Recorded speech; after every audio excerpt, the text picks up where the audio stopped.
Saudações, sejam bem-vindas, sejam bem-vindos. Vamos continuar com a nossa leitura de Ana Karenina de Tolstói, Leon Tolstói ou Lev Tolstói. Então nós estamos aqui numa grande epopeia familiar, epopeias familiares, que envolvem casais, e nós estamos então conhecendo agora a vida campesina, como é que funciona o campo, a vida no campo lá na Rússia, lá depois daquelas reformas que o czar Alexander II, ele promoveu lá uma série de revoluções controladas no campo, E aí nós vamos encontrar aqui então a visita do meu irmão do Kostya, o Kostya, que é o Levin, Então o Kostya Levin vive lá na área rural e ele recebe então a visita desse meu irmão. E esse meu irmão é o Sergei, é o Sérgio, o Sérgio, que é uma tradução, esse irmão intelectual, assim meio Ivan Karamazov, assim um escritor pensando no romance, e ele vai passar a vida lá, nas férias, descanso, um merecido descanso na vida do campo.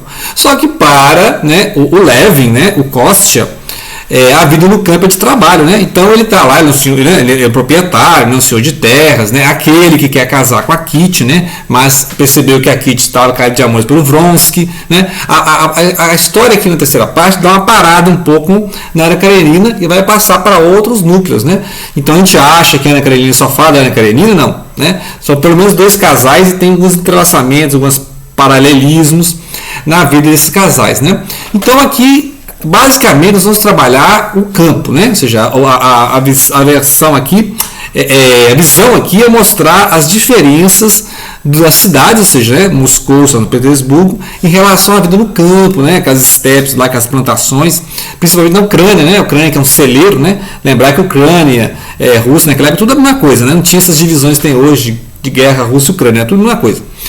Então, nós somos antes dos soviéticos, e a gente vai lembrar dos soviéticos no momento em que eles estão discutindo aqui sobre a vida dos campesinos, as reformas que eles fizeram, a emancipação dos mujiks e a abolição da escravatura, etc., da escravidão, etc. Então eles vão discutir justamente como é que essas melhorias no campo, como é que pode ser melhorado o campo, e a tranquilidade ali do campo em relação à vida de correria da cidade, Então essa questão lembra muito as cidades da serra lá do Eça Queiroz, Eça Queiroz, que vai mostrando essas diferenças, várias literaturas, principalmente mineira, mostra muito isso, a diferença do homem do campo e do homem da cidade, Então é basicamente isso aqui, você vai ter um relacionamento, então, uma conversa, uma amizade, dois e meio irmãos, em que um vem da cidade e aí ele tem uma visão do campo e o irmão tem outra visão do campo. E eles estão discutindo aqui, inclusive, essa vida aldeana, e aí eles vão discutir, inclusive, sobre existe uma administração, do campo, a partir desse czar, que são chamados Zemstvo, que esses conselhos, não são conselhos, são organizações administrativas que envolvem os senhores, os antigos senhores feudais, propriedade de terra, latifundiário, etc. E essa forma de organização vai permanecer desde 1860 e poucos até 1917 e 18, porque vai acontecer a Revolução Bolchevique. Lá em 17 e 18 vai acontecer a Revolução Bolchevique, e aí vai ser substituído pelos sovietes. Sovietes são esses conselhos de operários e camponeses. Então vai ser outra. Então, ou seja, por uns 50 anos foi mantida essa forma de organização que vai ser debatida aqui no livro. Então eles vão falar muito sobre isso, sobre como é feita essa organização. E aqui a gente vê como é que o intelectual vê a vida do campo. O intelectual acha que entende tudo do povo. Tinha aquelas organizações, então um pouco de crítica aqui. Aquelas organizações da cidade, de intelectuais que acham que entende o povo. Então tinha aquelas eu não lembro que em russo o nome, mas tinha essas organizações que falavam em nome do povo, mas eram intelectuais da cidade que não viviam a vida campesina. Então aqui tem a participação, por exemplo, do Kostya, o Levin, trabalhando junto com os empregados. Então ele gosta de pessoalmente ir lá nas lavouras, ceifar, reunir o feno. Então ele tem muito melhorismo nos estábulos. Então tem toda uma preocupação assim, com o bem-estar, de trabalhar. Então ele não fica dando ordens, aquele senhor feudal que fica dando ordens. Então o irmão dele está estranho, que ele chega todo, o Kostya chega todo suado, todo assim, não, onde você estava? E lá o irmão lá bebendo chá, lendo livro, jantando, Então ele não entende que o proprietário não precisa chegar lá para trabalhar no campo né, com os empregados e tal, mas ele percebe, né, que o irmão é diferente, né? Então por isso que dizem que esse Levin aqui é um pouco o Tolstói, né? Porque o Tolstói também era um cara assim, né?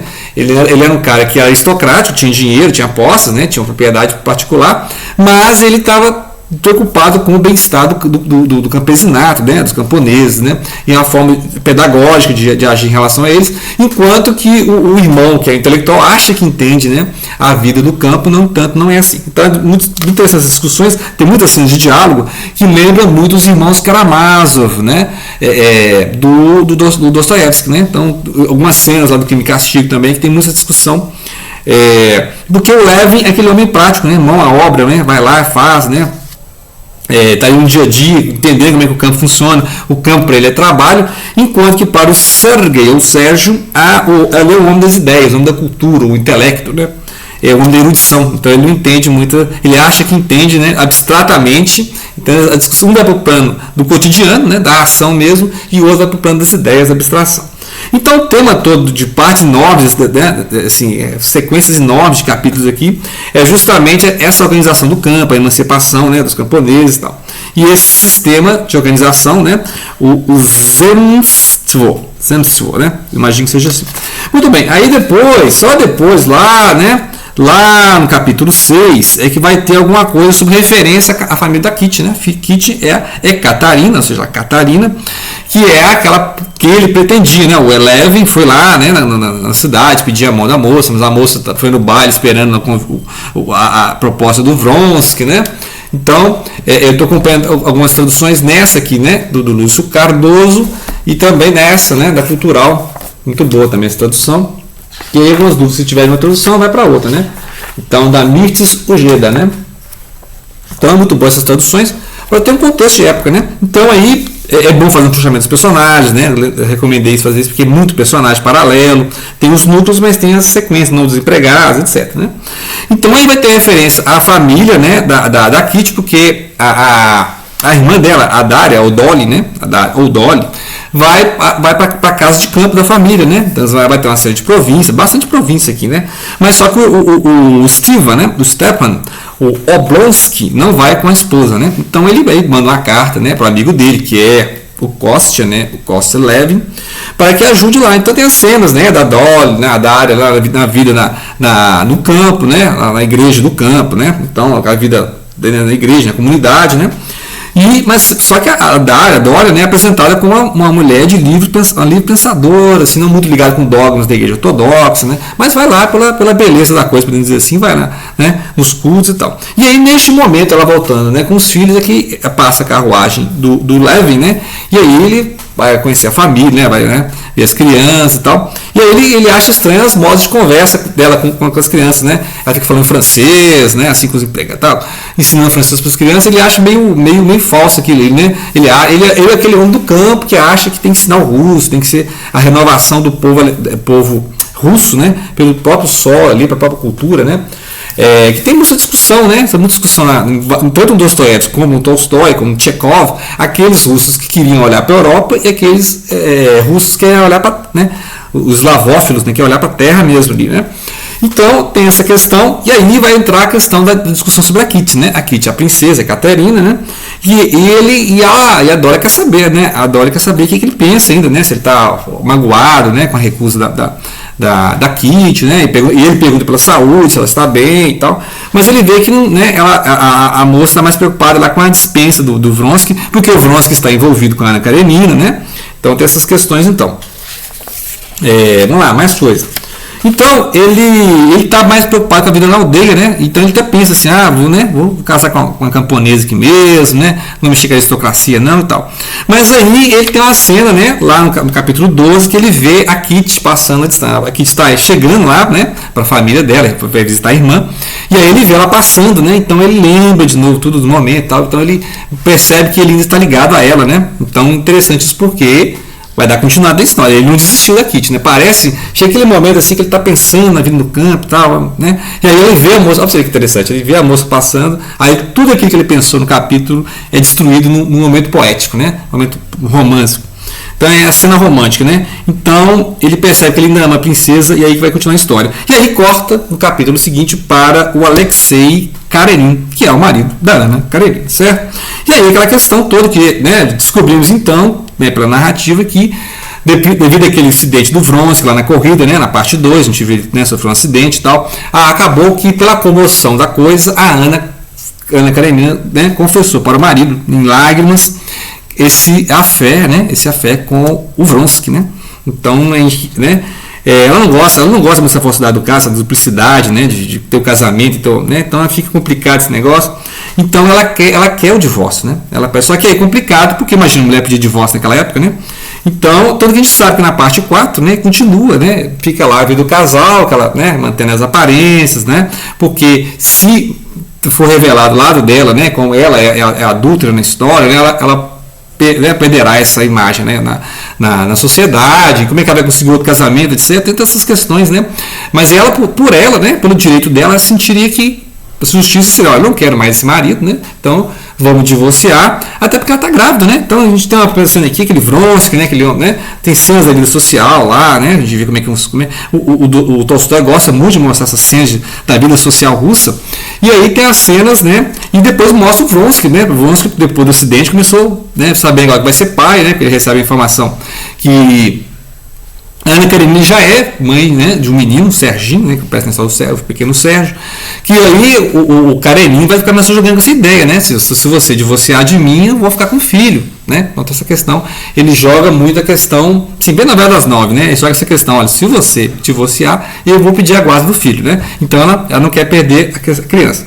Mas aí, e o Vronsky, ele é um cara metódico, né? Ele é um cara bom vivant, boêmio e tal, né? Elegante, né? Mas ele é um cara cheio de dívidas, né? Então ele fica ele olhando essa questão, ele é metódico, mas ele não pode deixar a vida virar um caos, né? Então a vida não pode virar um caos, ele tem que ir ali agora que ele vai ser pai, né? Então ele tem toda essa questão quando a Ana revela a gravidez. E a Ana revela isso, mas continua em casa. Então é início da parte 4, né? A parte 4 continua a Ana convivendo com o marido e mantendo as aparências das sociedades, né, as cenas de vida social, né, então, mas aí acontece o seguinte, vai ter complicações nesse parto, né, que aí é onde eu parei aqui, que nós vamos viver então, enquanto o Steve e a Dolly tentam fazer com que ela mude de ideia, né, em relação ao divórcio. Eles não querem que ela faça esse divórcio, mas eu parei a parte que eu parei aqui, né, a parte que eu parei em que vai ter essa questão né, a questão da gravidez, né, que vai ser a Anne, né, a filha vai ser a Anne.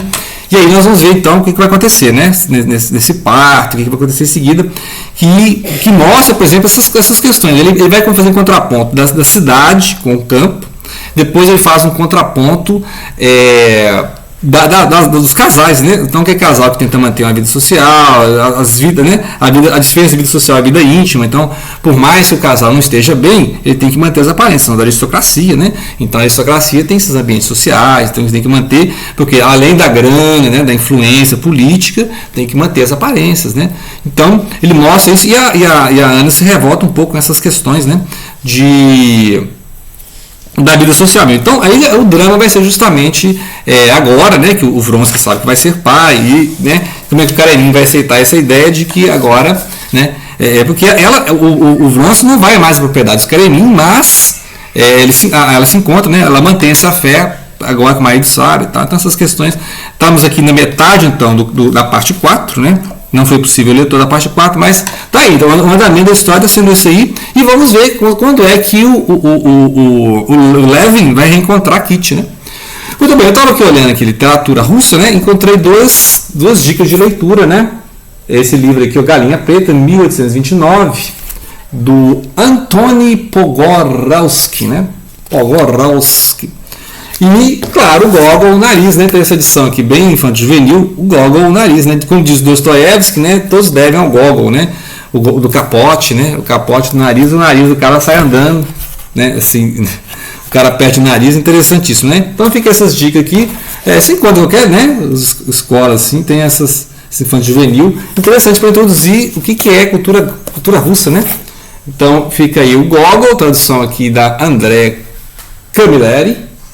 E aqui o Antony Pogorelski, né? Ok? Então, grato pela atenção. não deixem de compartilhar.